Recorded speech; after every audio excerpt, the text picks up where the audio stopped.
Sziasztok! Rajzoljunk gombát a Super Mario-ból. Húzzunk két rövid függőleges vonalat. Ezeket alul kössük össze egy ívelt vonallal. Majd felül is.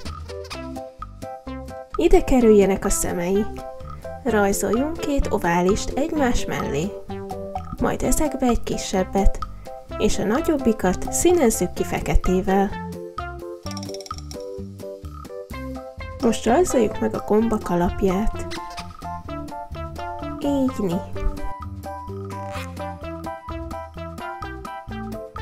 Végül jöjjenek a pöttyök. A két oldalára rajzolunk egy-egy félkört.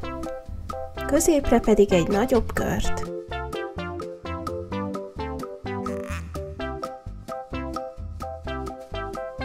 És most színezzük ki.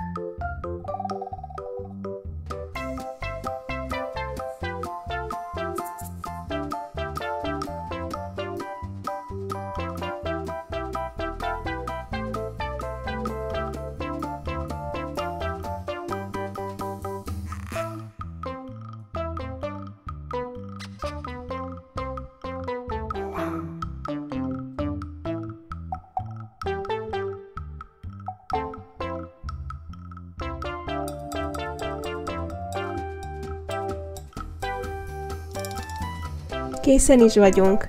Ha tetszett, dobjatok egy lájkot és iratkozzatok fel, hogy ne maradjatok le a következő videóról. Találkozunk legközelebb. Sziasztok!